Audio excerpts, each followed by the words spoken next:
चलिए, तो हम लोग बातें कर रहे थे किसकी? मल्टीपल एलिमेंट की। ओके, जनरली क्या होता है,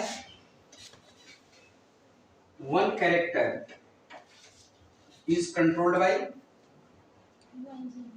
वन जीन। ओके, ये कॉमन सिम्टम है कि किसी भी कैरेक्टर को कंट्रोल करने के लिए क्या होता है, एक जीन होता है, और एक जीन के मिनिमम कितने होते हैं, 2 अल्टरनेट फॉर्म होते हैं, 2 अल्टरनेट फॉर्म। तो किसी भी सिंगल जीन के 2 अल्टरनेट फॉर्म को क्या बोलते हैं, एलील बोलते हैं। ओके, और किसी सिंगल जीन का अगर मोर देन 2 अल्टरनेट फॉर्म हो तो यही क्या होता है, मल्टीपल एलील। ओके, यानी one character is controlled by one gene if one gene has only 2 alternate form that known as allele, and that one gene has more than 2 alternate form is known as multiple allele। यानी कि किसी भी gene का 2 से ज्यादा alternate form है, इसी का नाम क्या है, मल्टीपल एलील। ओके, कैरेक्टर एक ही है, ठीक है ना, और सिंगल कैरेक्टर को कंट्रोल करने के लिए एक जीन के मोर देन 2 अल्टरनेट फॉर्म है, और उसको हम क्या बोल रहे हैं, multiple allele. Okay,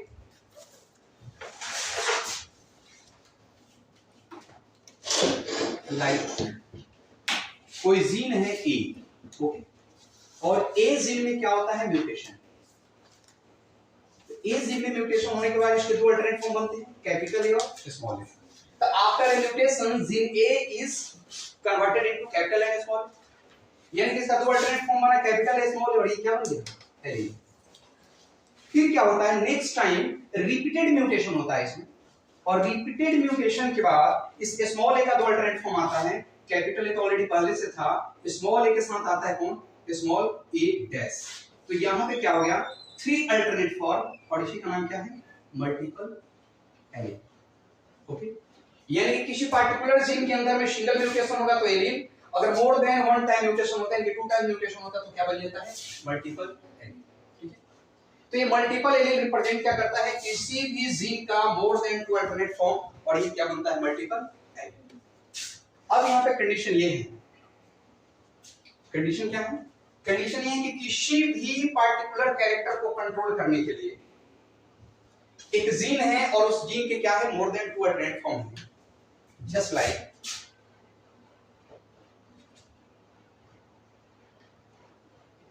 I colour of Drosophila. एक फ्रूट फ्लाई होता है जिसका नाम क्या है, ड्रोसोफिला।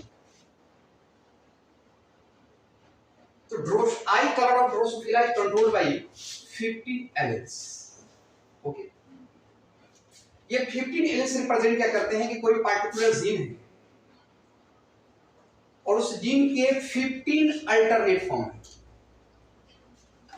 ओके, यानी कि पार्टिकुलर कोई जीन है जिसके 15 अल्टरनेट फॉर्म हैं, तो आई colour of Drosophila is controlled bye 15 allele. Gene एक ही है लेकिन उसका अल्टरनेट फॉर्म कितने हैं, 50। Similarly coat colour of rabbit is controlled by 4 alleles, controlled by 4 alleles. It means ये रिप्रेजेंट कर रहा है कि सपोज दैट मान लीजिए कि कोई जीन है, ओके, कोई जीन है और उस जीन के कितने 4 अल्टरनेट फॉर्म है, ठीक है, किसी पार्टिकुलर जीन के 4 अल्टरनेट फॉर्म है, और ये 4 एलील्स मिल करके एक पार्टिकुलर कैरेक्टर को कंट्रोल कर रहे हैं, जिस कैरेक्टर का नाम क्या है, कोट कलर ऑफ रैबिट। यानी कि रैबिट का जो कोट कलर है उसको कंट्रोल करने के लिए, उसको डिजाइन करने के लिए मिनिमम कितने एलील की रिक्वायरमेंट है, 4। Okay, similarly most common and another example ABO blood group, ABO blood group of ABO system in human। Human के अंदर में जो ABO ब्लड ग्रुप होता है, ABO सिस्टम के अंडर में आता है, इसको हम क्या बोलते हैं, ABO ब्लड ग्रुप जो है ये कंट्रोल किसके द्वारा किया जाता है, मल्टीपल एलील। और मल्टीपल एलील क्या रिप्रेजेंट करता है, more than 2 alternate form of a. तो सबसे मोस्ट कॉमन एग्जांपल जो है और आपको समझने वाले जो एग्जांपल ये कौन सा है, ABO ब्लड। ओके, अब यहाँ पे हम लोग देखेंगे कि जो ये एबीओ ब्लड ग्रुप है ये कैसे कंट्रोल होता है।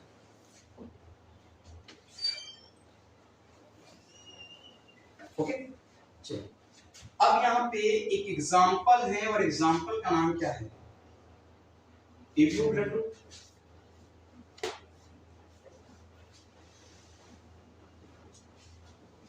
ब्लड ग्रुप को डिजाइन करने के लिए लगभग 35 ब्लड ग्रुप सिस्टम को अब तक इन्वेंशन किया जा चुका है। कितने? 35 सिस्टम ऐसे हैं जिससे डिफरेंट डिफरेंट ब्लड ग्रुप को डिफाइन किया गया है। ठीक है ना। ब्लड को डिफ्यूज कराने के लिए या ब्लड को ट्रांसफ्यूज कराने से पहले अलग अलग सिस्टम के थ्रू उसको क्या किया जाता है, ऑब्जर्व किया जाता है। तो इंटरनेशनल लेवल पे जो एजेंसीज हैं उस एजेंसीज ने अब तक कितने सिस्टम डिजाइन किए हैं, 35 सिस्टम। उस 35 सिस्टम में जो हैं सबसे मोस्ट कॉमन सिस्टम हमारे पास क्या है, ABO system and RS system. ठीक है, इस ABO system and RS system को इंक्लूड करते हुए 35 सिस्टम को डिजाइन किया गया है, बट हम लोग को ओनली 2 सिस्टम के बारे में पढ़ना है जिसका नाम क्या है, एबीओ सिस्टम है, आरएस सिस्टम। तो एबीओ ब्लड ग्रुप जो पढ़ रहे हैं वो किसके अंडर में पढ़ रहे हैं, एबीओ सिस्टम के अंडर में पढ़ रहे हैं। एबीओ सिस्टम में एबीओ ब्लड ग्रुप को डिस्कवर करने वाले, ठीक है ना, यानी ABO blood group is discovered by Landsteiner. कौन थे, लैंड एस्टीनर। यानी फर्स्ट टाइम में एबीओ सिस्टम के अंडर में एबीओ ब्लड ग्रुप को डिस्कवर करने वाले कौन थे, लैंड एस्टीनर। और लैंड एस्टीनर ने बताया कि 3 ब्लड ग्रुप्स होते हैं ए बी ओ। एक्चुअली उन्होंने बताया था ए बी सी और बाद में उसको कन्वर्ट किया गया था ए बी ओ। ओके, इसके बाद 4th ब्लड ग्रुप आया जिसका नाम क्या है, A B. 4th blood group क्या है, A B. A B blood group is discovered de Castello de Castello and Sterling. उनके साथ में एक साइंटिस्ट थे जिनके कौन थे, स्टर्लिंग।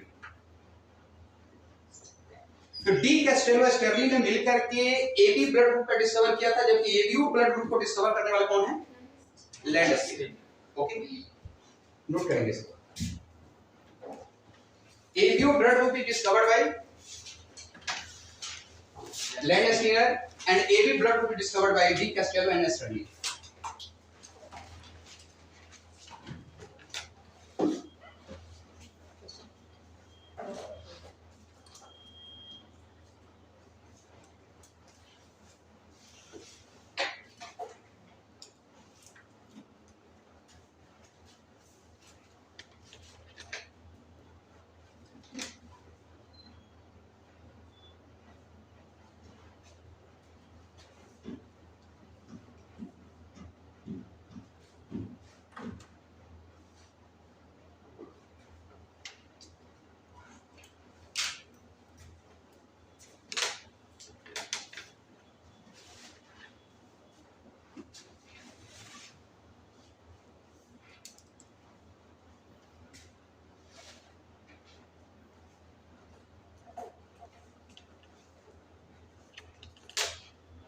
हो गया,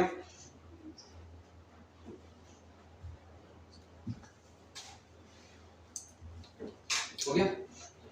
चलिए, एक साइंटिस्ट थे जिसका नाम था Felix Bernstein.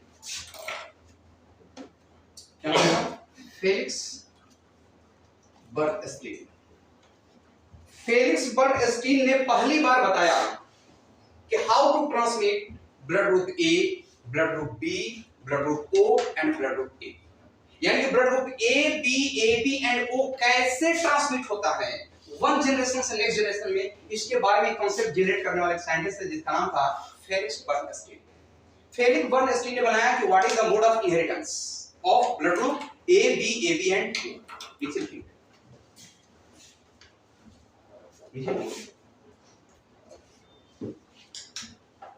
concept of inheritance, concept of inheritance,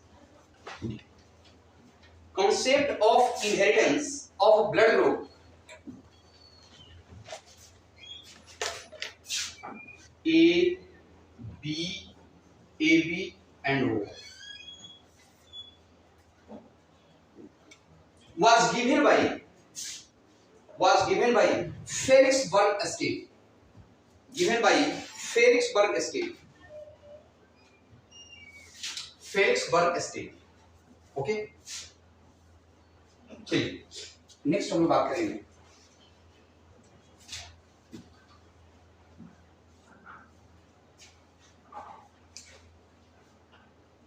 ये सिंपल सा एक इंट्रोडक्शन था। अब मेन मैटर क्या है ये हम समझ लेंगे। मेन मैटर क्या है कि एबीओ ब्लड सिस्टम का नाम क्या था? ABO system. सिस्टम का नाम क्या है? ABO system. एबीओ सिस्टम में ऐसे एबीओ ब्लड ग्रुप हम बोल रहे हैं, बट 4 ब्लड ग्रुप को यहाँ पे डिजाइन किया गया है, ए बी एबी एंड ओ। हालांकि ए बी और ओ पहले डिजाइन किए गए थे और ए बी को कुछ टाइम के बाद डिजाइन किया, लेकिन एबीओ सिस्टम में 4 ब्लड ग्रुप्स आते हैं, A B AB and O. Okay, blood group is designed by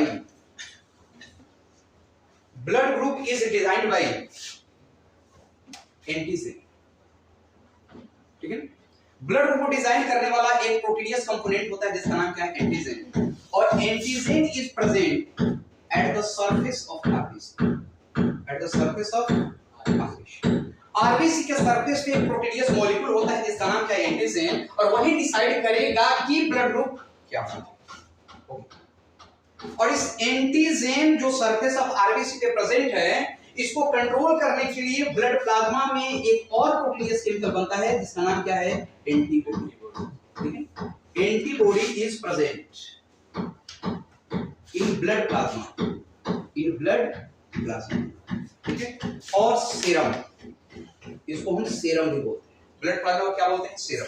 तो ब्लड सीरम या ब्लड प्लाज्मा में एक और प्रोटीनियस केमिकल होता है जिसका नाम क्या है? एंटीबॉडी। और एंटीजेन को कंट्रोल करने के लिए at the time of transfusion, उसको कंफर्म करने के लिए जो ब्लड ग्रुप हम ट्रांसफ्यूज कर रहे हैं वो कॉमन ग्रुप में कर रहे हैं, इसके कंफर्मेशन के लिए एक प्रोटीनियस केमिकल होता है जिसका नाम क्या है? Antibody. Antibody is located in blood plasma और serum and antigen is present at the surface of RBC and antigen is responsible for design the blood group. Okay, just अब यहां पे फाइनली हमको क्या समझना है?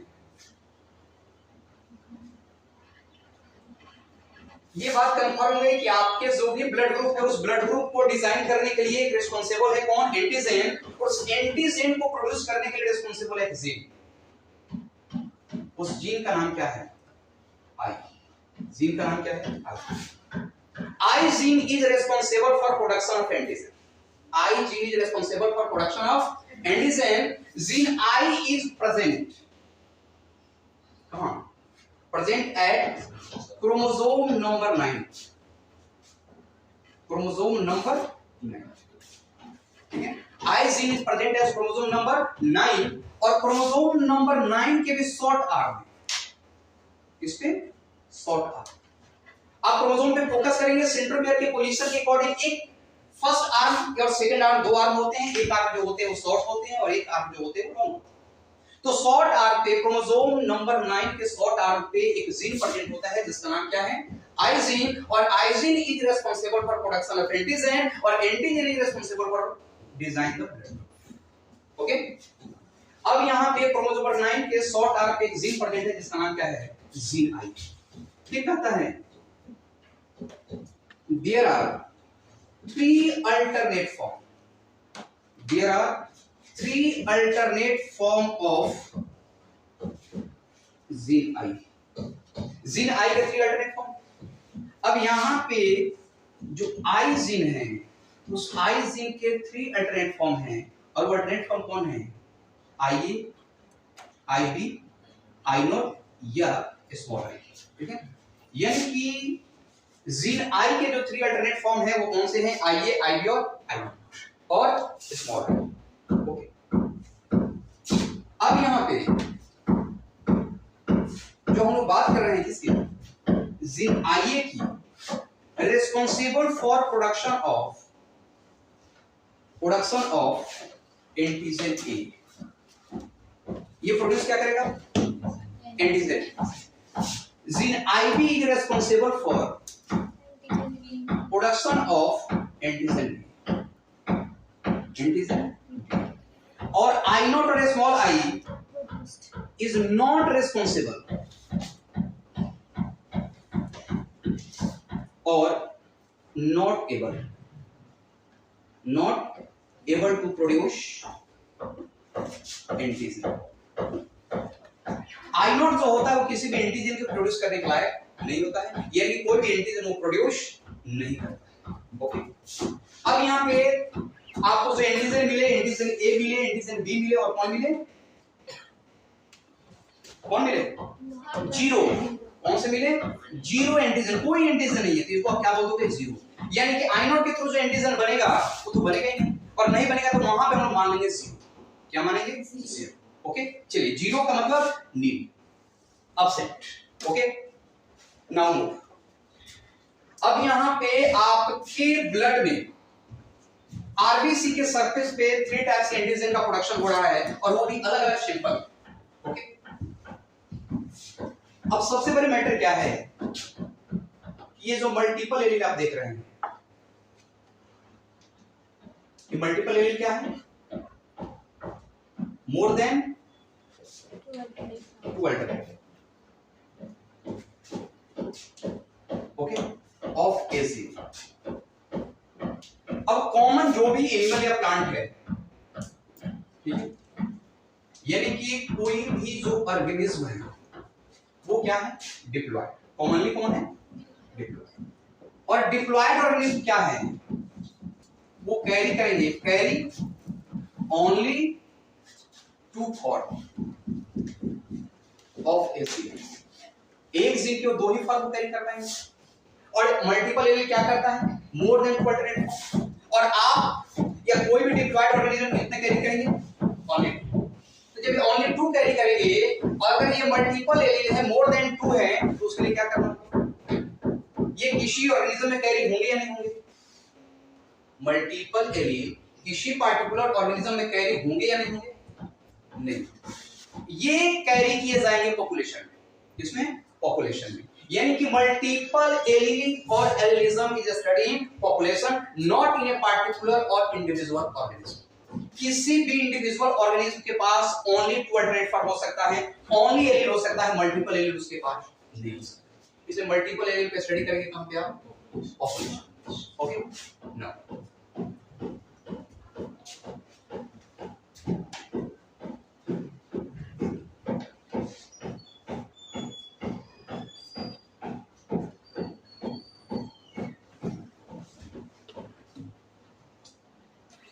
चलिए, अब आपके पास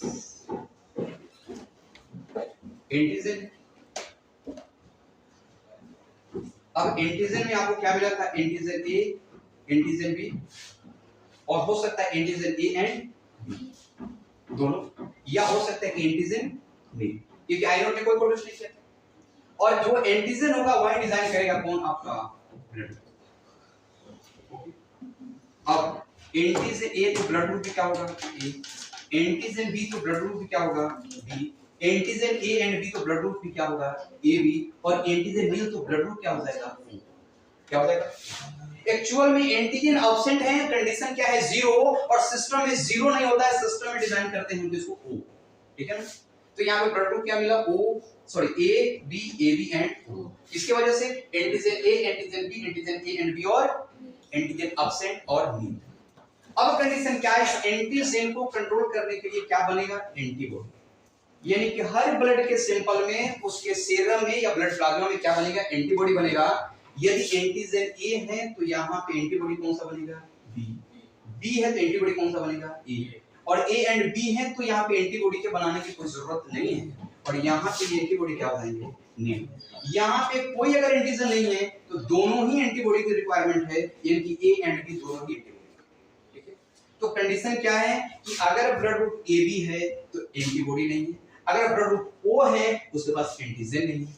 ओके, उसके अलावा जितने भी जनरल ब्लड ग्रुप है, अगर ब्लड ग्रुप ए है तो एंटीजन ए है और एंटीबॉडी क्या है? बी। अगर ब्लड ग्रुप बी है तो एंटीजन बी है और ब्लड ग्रुप क्या है? सॉरी, एंटीबॉडी क्या है? ए।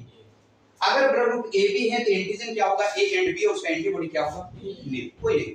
ओके, अगर ब्लड ग्रुप ओ है तो उसमें एंटीजन क्या होगा, नील, एंटीबॉडी क्या होगा, ए एंड बी बोथ। एक नॉर्मल कंडीशन, ये क्या है, नॉर्मल ब्लड ग्रुप डिजाइन करने का condition.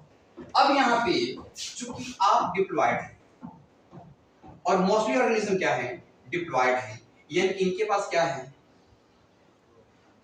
Pair of chromosome, pair of chromosome, I think homologous chromosome. और होमोलोगस क्रोमोसोम का कंडीशन क्या है कि कोई भी क्रोमोसोम किस फॉर्म में होगा, पेयर फॉर्म में होगा।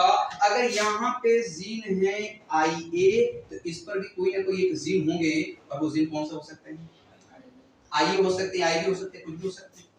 ओके, तो यानी कि यहाँ पे किसी भी डिप्लॉयड ऑर्गेनिज्म में देखेंगे तो सेट ऑफ जीन होंगे और वो क्या कहलाएंगे, एलील कहलाएंगे। ओके, जस्ट लाइक IA, ये क्या बना इनका,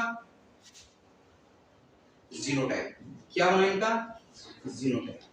ठीक है, जीनोटाइप क्या है, specific arrangement of gene which is responsible for specific character. Specific character को डिजाइन करने के लिए जो जीन या एलील का अरेंजमेंट होता है इसी को क्या बोलते हैं, जीनोटाइप। अब यहाँ पे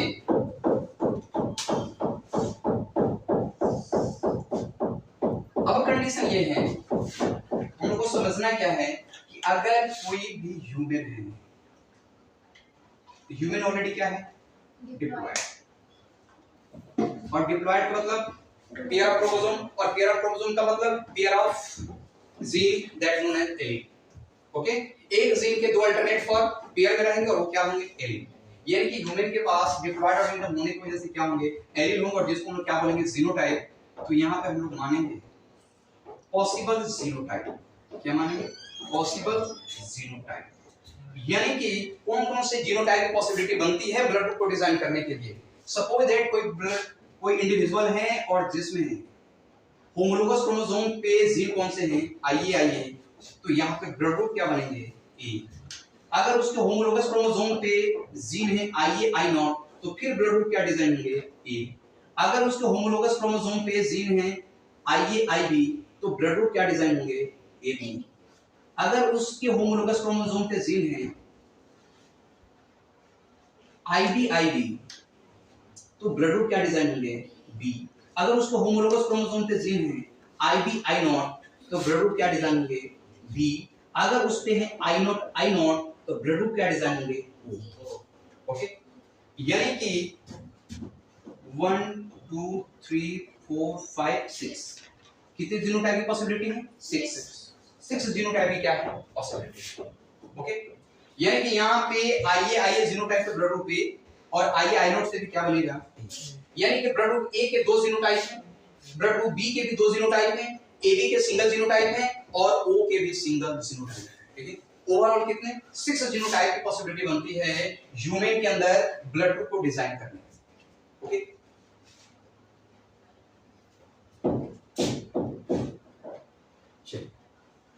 अब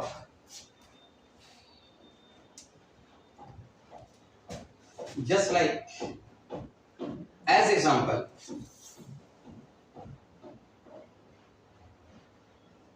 father और mother। ओके, एक फादर है जिनका ब्लड ग्रुप है A और एक मदर है जिनका ब्लड ग्रुप क्या है, A। ओके, तो क्वेश्चन है calculate the blood group, calculate the blood group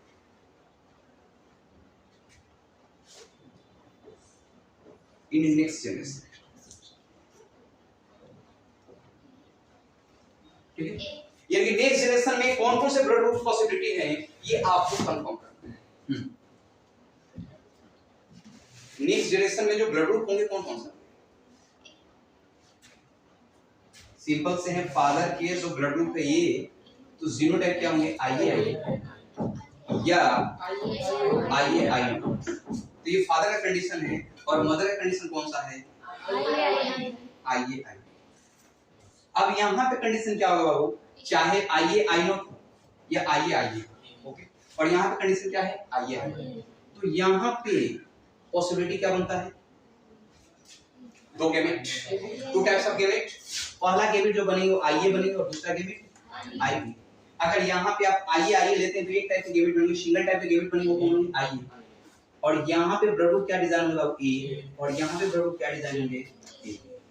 तो एक तो कंडीशन है कि क्या बनेंगे A and A. Second condition है कि अगर सपोज दैट मान लीजिए कि फादर का आईए आई नॉट जीनोटाइप लेते हैं और मदर का आईए आईबी आप कंसीडर करते हैं, तो यहाँ पर भी दो टाइप के गैमेट बनेंगे आईए और आई नॉट, और यहाँ पर भी दो टाइप के गैमेट बनेंगे आईए और आईबी। अब कंडीशन क्या है, यहाँ पे क्या बनेंगे बाबू ए, यहाँ पे क्या बनेंगे ए बी, यहाँ पे क्या बनेंगे ए, और यहाँ पे क्या बनेंगे। यानी नेक्स्ट जनरेशन में ब्लड ग्रुप कौन कौन से आएंगे ए बी एंड ए, ये 3 ब्लड ग्रुप आएंगे। ठीक है, इसमें एक ब्लड ग्रुप एब्सेंट है और जिसका नाम क्या है ओ ब्लड ग्रुप जो है वो क्या है बाबू absent.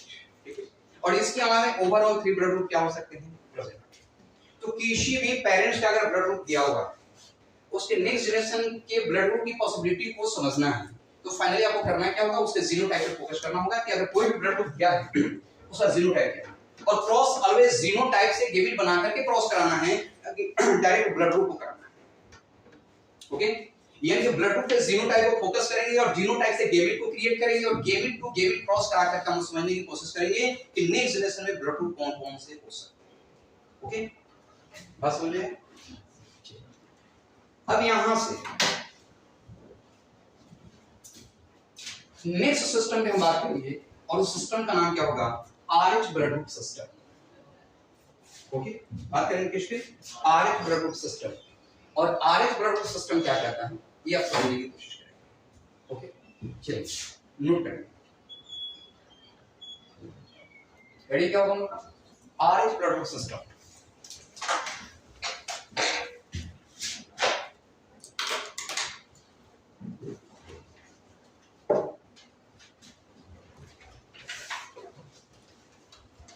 RH blood group system condition क्या होगा RH ब्लड ग्रुप सिस्टम।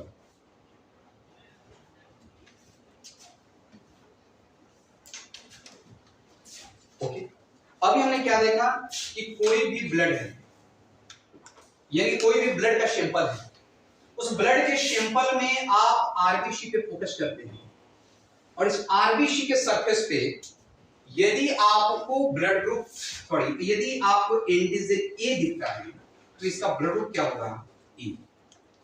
यदि आरबीसी के सरफेस पे आप फोकस करते हैं और आपको एंटीजन दिखता है बी, तो यहां पे ब्लड ग्रुप क्या हो जाता है। सपोज दैट कोई आरबीसी है और आरबीसी के सरफेस पे आपको ए एंटीजन भी दिखता है और बी एंटीजन भी दिखता है, इसका मतलब ब्लड ग्रुप क्या बनता है ए। ठीक है, और सपोज दैट कोई आरबीसी है जिसके सरफेस पे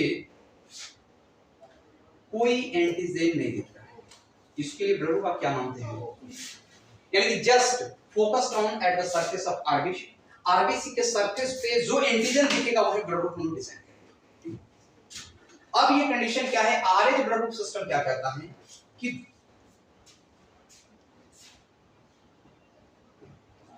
एक डिफरेंट टाइप का एंटीजन, ऑलरेडी ए और बी और ए बी क्या है सारे के सारे एंटीजन हैं, एक डिफरेंट टाइप का एंटीजन है जो ऑलरेडी इस ए एंड बी के अलावे बी आरबीसी के सरफेस पे प्रेजेंट।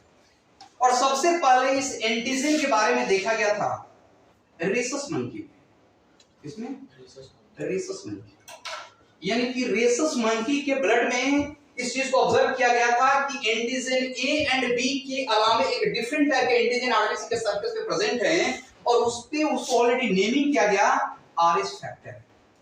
क्या नेमिंग किया गया RS factor.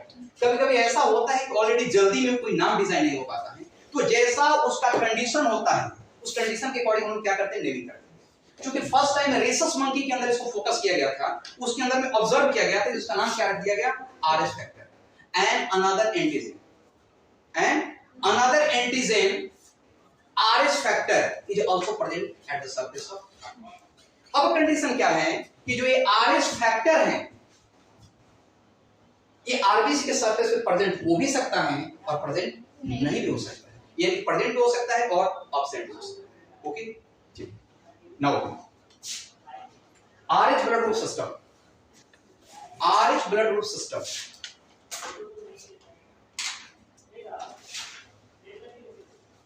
RH blood group system. According to this system,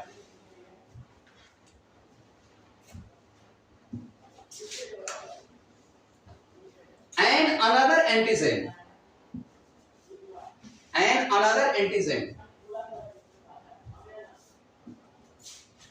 RH factor, and another antigen, RH factor,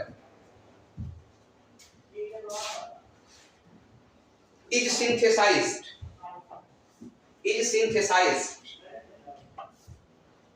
at the surface of RBC. Is synthesized at the surface of RBC.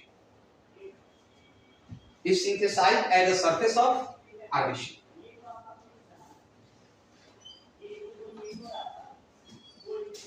At the surface of RBC. RBC के surface पे क्या होगा? Different type के antigen synthesise होगा जिसका नाम क्या है? RH.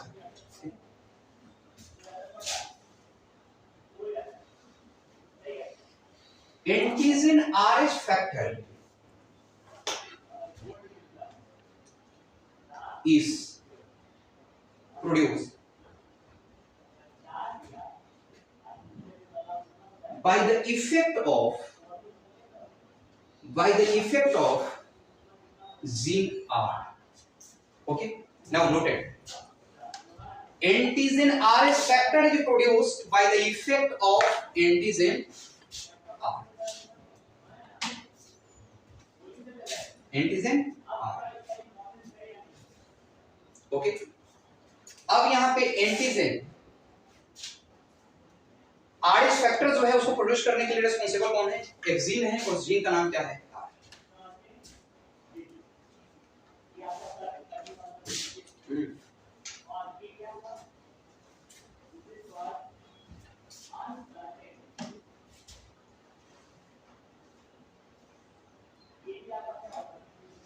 हो गया। अब जो फर्स्ट टाइम ये जीन था आई, वो कहां पे था? What is the location of gene I? I gene का लोकेशन क्या था? आई जीन का लोकेशन क्या था? आई जीन का लोकेशन क्या था? Chromosome number 9, short arm of chromosome number 9। Okay, और एक सेकंड जीन अब आ गया जिसका नाम क्या है? आर। ठीक है ना? अब ये आर जीन के टू अल्टरनेट फॉर्म्स होंगे, कैपिटल आर और स्मॉल। ठीक है, जीन आर के टू अल्टरनेट फॉर्म होंगे, capital R and small. Okay, अब कैपिटल आर स्मॉल आर के होने की वजह से जो पॉसिबल जीनोटाइप बनी हुई है, यानी कि पॉसिबल जीनोटाइप होंगे, ये क्या होंगे? Either capital R, either capital R small R, and either small R small. यानी 3 पॉसिबल जीनोटाइप बनेंगे, 3 टाइप्स के जीनोटाइप की possibility.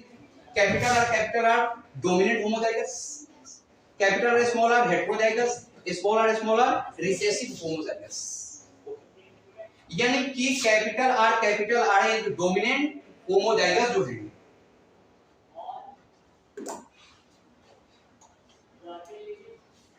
responsible for production of R। Okay, यानी कि कैपिटल आर के इफेक्ट से क्या होगा? आर का production. Okay, capital R small R is responsible for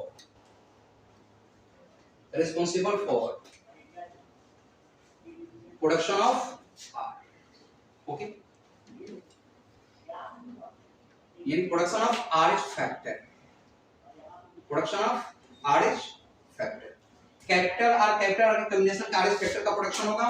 capital R small R के इफेक्ट से भी RH फैक्टर का क्या होगा? प्रोडक्शन होगा। But small R is not take part in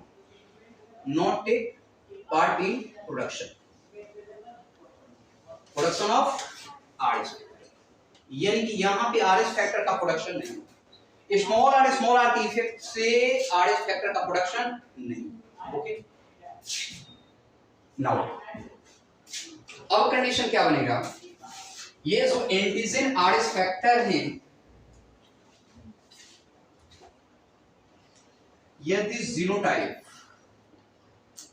capital R है तो आरएस फैक्टर क्या होंगे, प्रोड्यूस होंगे। आरएस फैक्टर इज प्रोड्यूस और आरएस फैक्टर प्रोड्यूस होंगे तो ये क्या कहलाएगा, आरएस पॉजिटिव। कंडीशन क्या होगा, आरएस पॉजिटिव। यदि कैपिटल आर स्मॉल आर है तो आरएस फैक्टर इज प्रोड्यूस्ड और आरएस फैक्टर इज प्रोड्यूस्ड तो कंडीशन कैसा हो जाएगा, आरएस पॉजिटिव। और स्मॉल आर अगर जीनोटाइप है तो RS factor is not produced. अगर ये प्रोड्यूस नहीं होते तो क्या हो जाएंगे, आरएस नेगेटिव। क्या हो जाएंगे, आरएस नेगेटिव। ओके अब कंडीशन क्या है कि आरएस पॉजिटिव के दो कंडीशन है और आरएस नेगेटिव की सिंगल कंडीशन है, यानी कि रिसेसिव होमोजाइगस कंडीशन होगा।